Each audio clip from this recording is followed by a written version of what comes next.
मेरा घर है पाकिस्तान में, क्यों बाहर जाऊँ? कोई अपना घर छोड़ के भी जाता है बाहर। वाशी वापस आ रहा है, अल्लाह करे आए, वो आई जाए। अस्सलामुअलैकुम। मोहम्मद अज़हर सिद्दीक अपने प्रोग्राम मैस व्यूज़ के साथ हाजिर खिदमत है। चीज़ें बहुत तेज़ी से तब्दील हो रही हैं और वो मैंने आपको पहले भी कहा था, और हालात और माजरत के साथ प्रोग्राम ज़रा गाड़ी में मैनचेस्टर से बर्मिंघम जा रहे थे, रास्ते में ट्रैफिक ब्लॉक है, तो लेकिन पोजीशन आप तक सारी बतानी है, तो इसलिए दो चीज़ें हैं अहम हैं। एक तो इमरान खान साहब का जो है ना मुख्तलिफ केसेस में हिफाजती ज़मानतें हैं। डेरा गाजी खान में है, बुशरा बीबी की साहिवाल एंटी करप्शन केस में 6 जुलाई तक अबूरी ज़मानत लाहौर हाई कोर्ट ने मंजूर की है, और तोशा खाना केस में भी 4 जुलाई तक लाहौर हाई कोर्ट से हिफाजती ज़मानत मंजूर हुई है, और कोयटा बिजली रोड में 19 जुलाई तक वारंट गिरफ्तारी जो है ना मनसूख हुए हैं। अब तक जितने भी मुकदमे हैं उसमें मेरा ख्याल है कोई मुकदमा ऐसा नहीं है कि जिसमें इमरान खान की ज़मानत, ये एहतियातन ज़मानतें कराई गई हैं, उसके अलावा हल कोई नहीं है आपके पास। You don't have any option, याद रखिएगा, you don't have any option. फिर सुप्रीम कोर्ट की हेयरिंग में आखिर में बात करूंगा, लेकिन अभी मैं आपके साथ जो दूसरी मैंने बात करनी है, जो परवेज लाई को जुडिशल कर दिया है कोर्ट ने, अपना FIA का एक झूठा सा केस फिर बना था, लेकिन आप दावा लगाएं फिर उसके बावजूद भी है चौधरी परवेज लाई अदालतों का जो है ना मुकाबला कर रहे हैं और खड़े हुए हैं। मैं बस यही कह सकता हूँ, आप बाकी आप खुद समझ सकते हैं। और यास्मीन राशिदा जो है ना दरखास्त जमानत खारिज कर दी है अदम पैरवी की बुनियाद पर। शेरपा पुल वाले के हवाले से कोई वकील पेश नहीं हुआ, कोई बंदा पेश नहीं हुआ, थाना सरवर रोड के में नामजद है।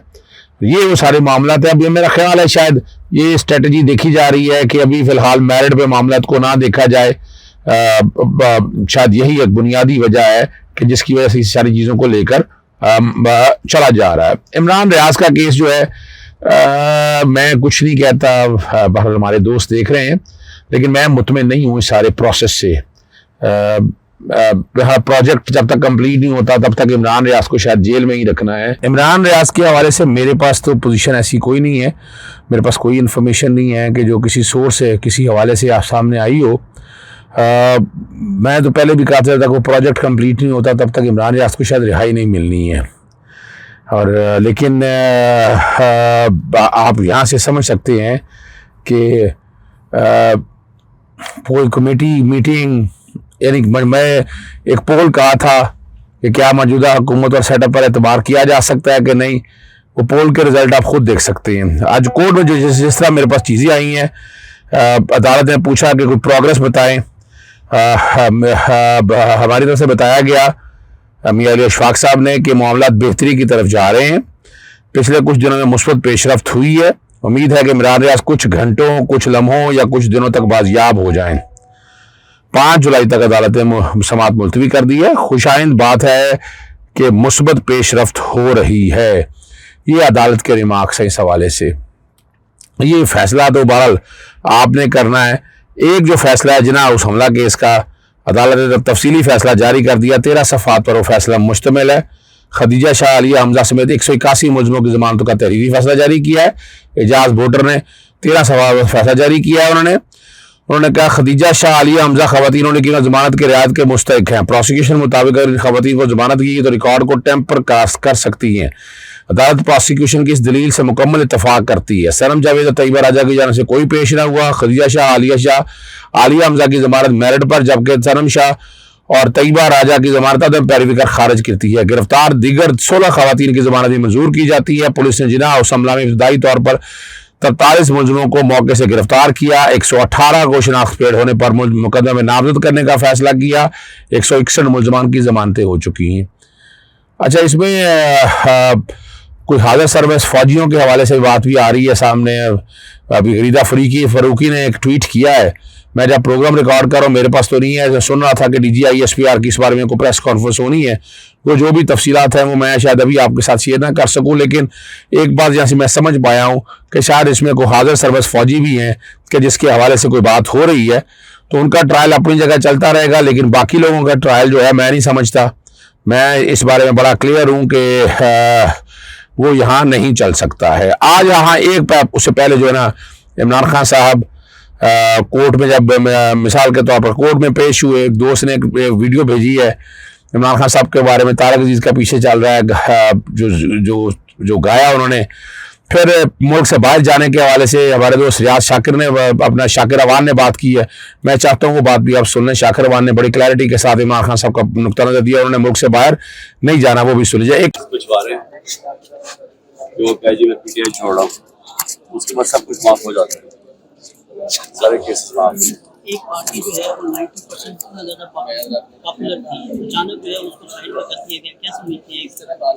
पार्टी के लोगों के आने जाने से कभी ना ताकत आती है ना कमजोर होती है। उसका वोट बैंक जब ऊपर जाता है वो पार्टी तकड़ी हो जाती है, वोट बैंक नीचे जाता है, जिस तरह पीडीएम का, तो वो अब मिलिट्री कोर्ट्स के सहारे ले रहे हैं अपने आप को बचाने के लिए। वाशिक वापस आ रहा है, अल्लाह करे आए, वो भाई जाए। आपको देखी जा रही है कि बाहर जाने की ऑप्शन दी जा रही है, बाहर चले जाएंगे। मेरा घर है पाकिस्तान में, क्यों बाहर जाऊँ? कोई अपना घर छोड़ के भी जाता है बाहर। बात की जा रही है मुज़ाकरात के लिए जदाई साहब ने कहा कि मुआशी इस्तेहकाम के लिए वो तैयार है। तो ये जो 14 महीने में माशी इस्तेकाम के लिए उन्होंने किया है, कि पाकिस्तान की तारीख में इतने बुरे हालात नहीं, कभी पाकिस्तान की तारीख में अवाम के वो बुरे हालात नहीं है जो आज। तो नरेंद्र मोदी ने क्या कहा कि पाकिस्तान अपने बोझ में गिर रहा है, ये इनका कारनामा है आना कि 6% पे ग्रोथ रेट पे 0 पे आ गई। जिलों में बहुत बड़ा जुल्म है, हमारी सारी क्या कहूँ मैं, रवायत, कल्चर सबके खिलाफ है। औरतों से बहुत बड़ा जुल्म।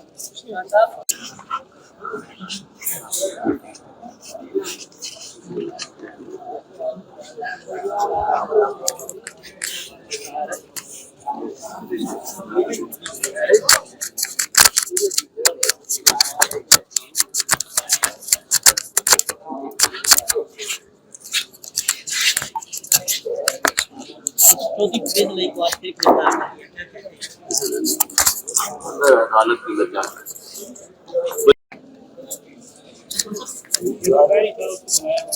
हाँ, बुलाओ उसको। इंतजार है क्या, वो मिस कर गया क्या हुआ?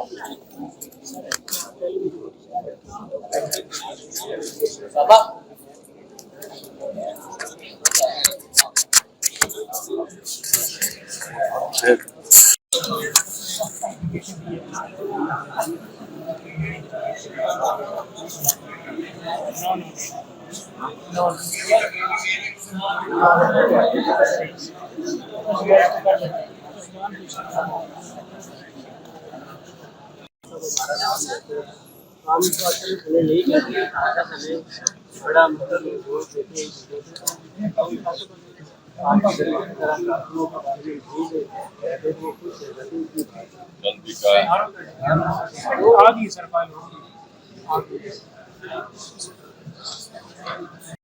शहर का सूरज गवाही देगा कि जब अंधेरों की कोख में से निकलने वाले ये सोचते थे कि कोई जुगनू बचा नहीं है, तो तुम खड़े थे, तुम खड़े थे।